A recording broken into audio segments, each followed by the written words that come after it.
अस्सलाम वालेकुम बेटा। आज हमने एनर्जी बैलेंस किसी एक स्पेसिफिक प्लांट के ऊपर, जो कि हमारे पास जो है कंबस्टन प्लांट है, इसमें हम बायोमास की पेरोलिसिस करवा रहे हैं और उससे मीथेन बना रहे हैं, उसके ऊपर लगाएंगे।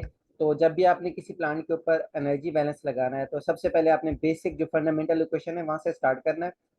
उसको बताने के कितनी आपने एनर्जी इनपुट कहाँ कहाँ से दी है, रेट ऑफ एनर्जी इनपुट कहाँ कहाँ से है, यानी आप एनर्जी कहाँ किस जरिए से दे रहे हैं, स्टीम से जा रही है या आप वैसे कोई हीटर आपने लगाया हुआ है या हीटिंग जैकेट लगाई हुई है। एनर्जी आउट आपकी कहाँ कहाँ से हो रही है, प्लस जो है एनर्जी जनरेशन किस तरह हो रही है, कंजप्शन किस तरह हो रही है, माइनस एनर्जी का अकोमोडेशन किस तरह इज इक्वल टू जीरो। इसी चीज़ को आप जो है एक्सेल के ऊपर भी किसी सॉफ्टवेयर के जरिए भी इसको आप वैलिडेट कर सकते हैं। तो ये तो basic general energy balance equation हो गई है। जब भी आप किसी प्लांट के ऊपर एनर्जी बैलेंस लगाएंगे तो यहाँ से हमेशा स्टार्ट लेंगे। तो इसके लिए बेसिस आप अपने प्लांट की ले लेते हैं कि आपने 1 आवर ऑपरेशन रखना है, यानी 1 आवर्स के ऑपरेशन का मतलब ये है कि आपके पास जो प्रोडक्शन है वो 1 घंटे के लिए प्रोडक्शन आप उसको काउंट कर रहे हो, या आपके पास जो प्रेशर पैरामीटर है उनको आप 1 घंटे बाद जज करते हो कि किस तरह आपका टेम्परेचर वेरी हो रहा है, किस तरह आपका प्रेशर वेरी हो रहा है, किस तरह आपके पास बाकी चीज़ें चेंज हो रही हैं। तो अजम्पशंस आप लेते हो यहाँ पे कि आपके पास जो प्लांट है, आपके पास जो प्रोसेस प्लांट है वो सेट सेट कंडीशंस पे रन कर रहा है, यानी आपके पास जो है जो कैपेसिटी है प्लांट की वो हमेशा सेम रह रही है, उससे आप वैलिडेट उससे वेरिएशन नहीं कर रहे, और आपके पास जो टेम्परेचर प्रेशर की कंडीशंस है वो भी सेम रह रही हैं। तो आप कैपेसिटी ऑफ प्लांट की अगर मैं बात करूं तो इस स्पेसिफिक केस के लिए हमने इतनी कैपेसिटी रखी हुई है केजी पर आवर में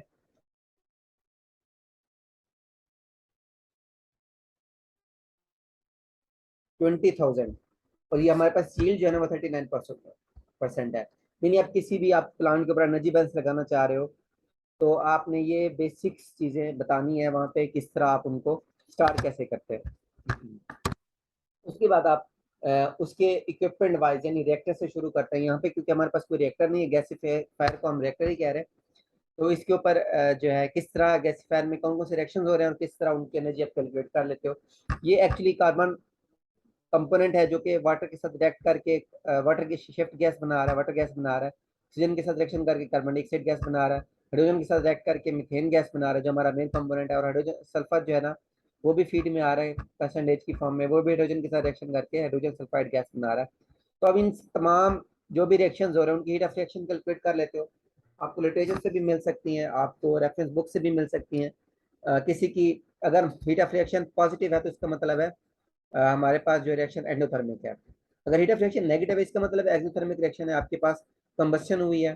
तो आप यहाँ से समझ लेंगे जैसे ये है, इस केस में भी हीट ऑफ रिएक्शन हमारे पास अब 25 का मतलब ये है कि हमने स्टैंडर्ड कंडीशन जो है ना वो 25 की रखी हुई है, रेफरेंस टेम्परेचर 25 रखा हुआ है। उस पर देखेंगे कि रेफरेंस कंडीशन पे हमारे पास हीट कितनी हुई है सिस्टम में, हीट ऑफ रिएक्शन कितनी गई है। और जो है जबकि इस केस में भी आप एक्सोथर्मिक रिएक्शन है, ये भी एक्सोथर्मिक रिएक्शन है, ये भी एक्सोथर्मिक रिएक्शन है। फर्स्ट वन जो है ना ये आपके पास एंडोथर्मिक रिएक्शन है जिसमें हमारे पास हीट ऑफ रिएक्शन जो है एंथैल्पी ऑफ रिएक्शन वो हमारे पास पॉजिटिव है।